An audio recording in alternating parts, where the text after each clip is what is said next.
Good afternoon, and a warm welcome to all of you to the 41st Annual General Meeting of Titan Company Limited through video conferencing or other audio-visual facility. Thank you.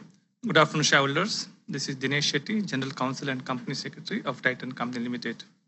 I am very pleased to welcome you to the 41st AGM of the company held through video conferencing in compliance with all applicable laws. I would like to inform you that Mr. Arun Roy, Chairman of the company, will conduct the proceedings of the 41st Annual General Meeting from Chennai. Thank you very much. We will now move to our speaker number 9, Mr. Tamal Kumar Majumdar. So could you please go ahead with your question now? Yes. Good afternoon, Mr. Rai, Mr. Tata, Mr.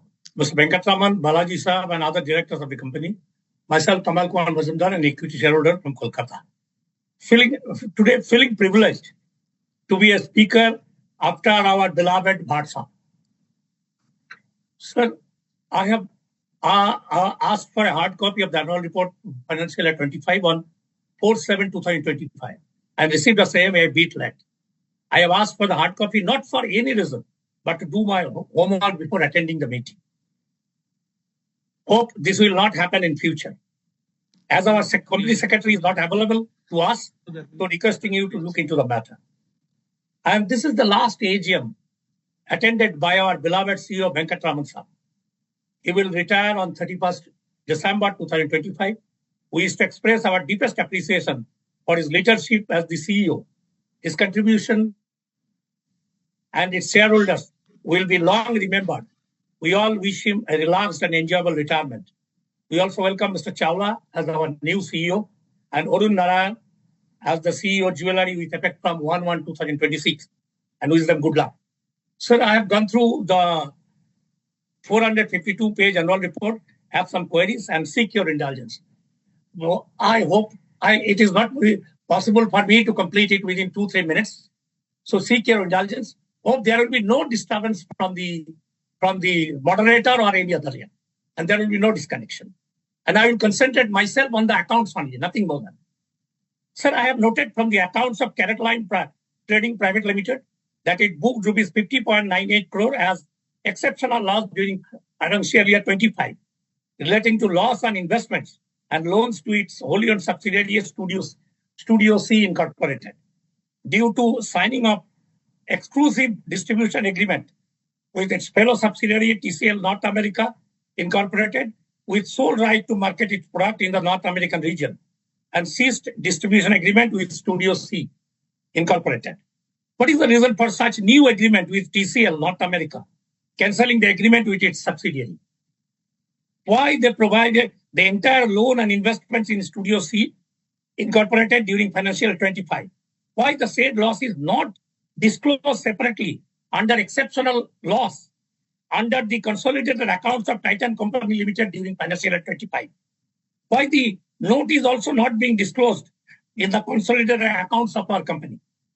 It is to be noted here that Mr. Arjun Ramesh, partner of BSR and Company LLP, signed both Carrot Line and Titan accounts on 7th May 2025 and 8th May 2025 respectively. Please share your view in this regard. Sir, what is the reason for reversal of royalty shown during previous year as an expenses to the tune of rupees 5 lakh during financial year 25 by Carrot Line? Please share details. Sir, what is the present status of show cause notice issued by Enforcement Directorate as well as proceedings before the Honorable Supreme Court relating to Carrot Line? Whether they made any general provision in this respect? Sir, yesterday, Titan Company Limited announced that its wholly owned subsidiary, Titan Holdings International, FZCO, has entered into an agreement for the sale and purchase of shares to acquire 67% stake in Damas LLC, UAE, current holding company for Damas jewelry business in GCC countries, from Mannai Corporation. It is also mentioned the current Gap monobrand franchising business of Damas Limited will be discontinued before completion of the proposed transaction. In this connection, I want to know what will be the source of funding for the said acquisition, from internal accrual or from loan, or from a mixture of both internal accrual as well as loan? When do we really believe that the said acquisition will be completed? Sir, what will be the fate of Titan Global Retail LLC and Titan International QFZ LLC after the said takeover? Whether there will be rationalization of activities among these units, whether our company will promote both Damas and Titan brands in 6 GCC countries as well as in India.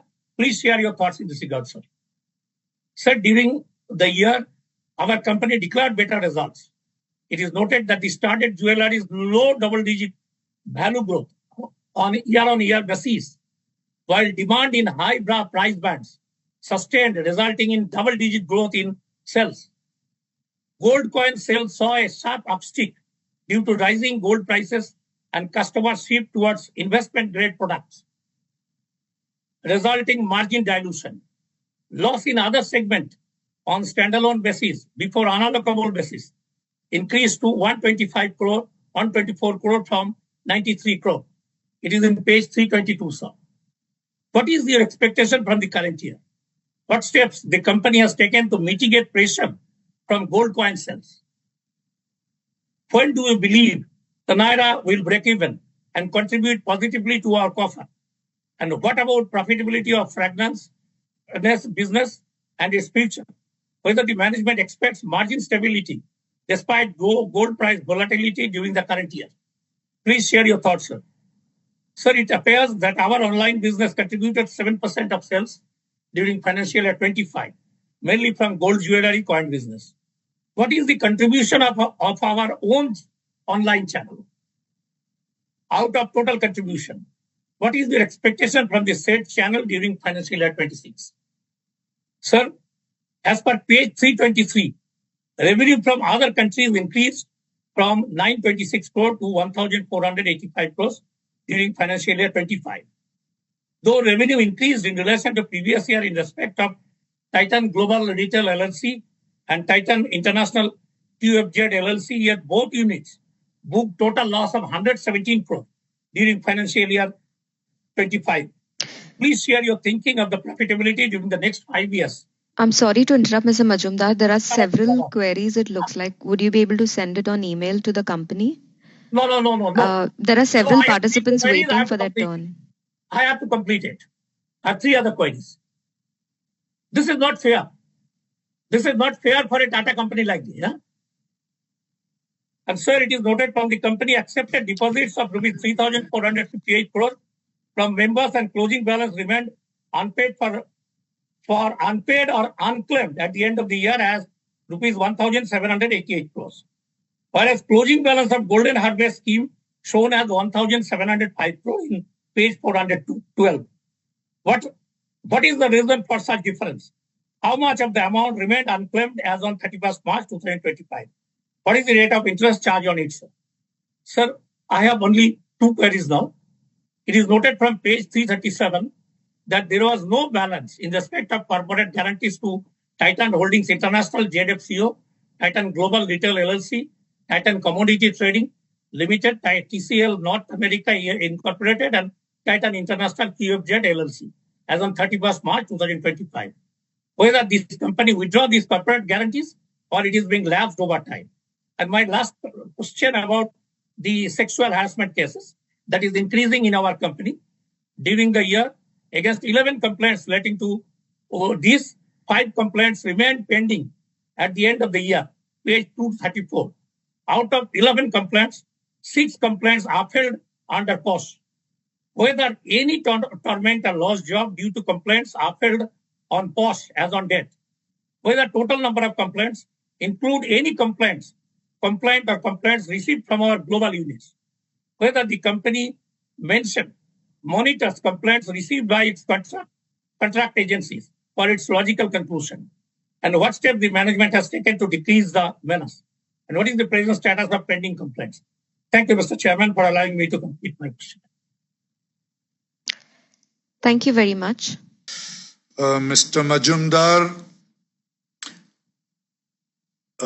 there's a technical point on that Studio C. We will, write to you on that. I'm not able to, directly speak to you on that.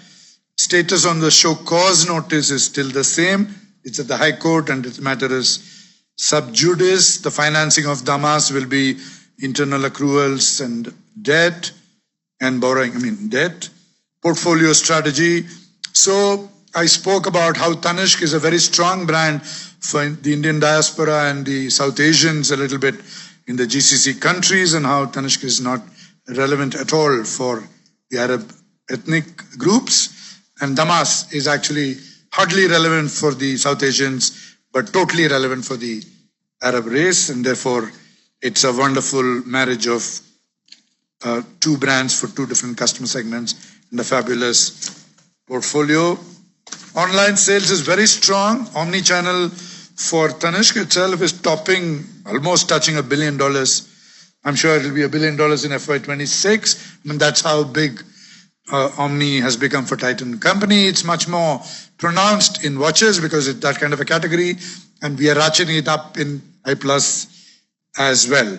Profitability of the international business will take, I think, about a couple of years to deliver. Our focus today is on scale, and through multiple things that we have done in the last 18 months, including some restructuring decisions taken recently, we expect to accelerate the profitability journey of the international business and reach break-even on profits in the next 2 years. Some technical questions on GHS deposits, corporate guarantees, we will answer offline. Posh cases. Titan Company has always been a very, very responsible company on all these matters. And as we end up communicating a lot more, as we end up reaching into the deeper parts of the company, off-role employees, women working for contract partners in security or housekeeping or gardening and all that, as we tell them that, look, you have a voice, please raise your hand and protest if something untoward happens in your area. As we do that more and more, they become emboldened to actually raise their hands, raise their voice, protest, and actually tell us that this is what is happening. And the rising number is actually a growing confidence of them in the matter rather than anything to get worried about. And there is a very strong board ethics committee we've had actually for nearly 20 years now. And the board ethics committee, and under the able stewardship of Anil Chaudhary, is focused on this subject every quarter, with deep engagement with our Chief Sustainability Officer and team. So nothing to worry about on that front. Some of the requests on variety, more diamond rings and all that, we will take into account. With your consent, I and the other board members would like to leave the meeting. I request all shareholders to stay safe and healthy. Thank you.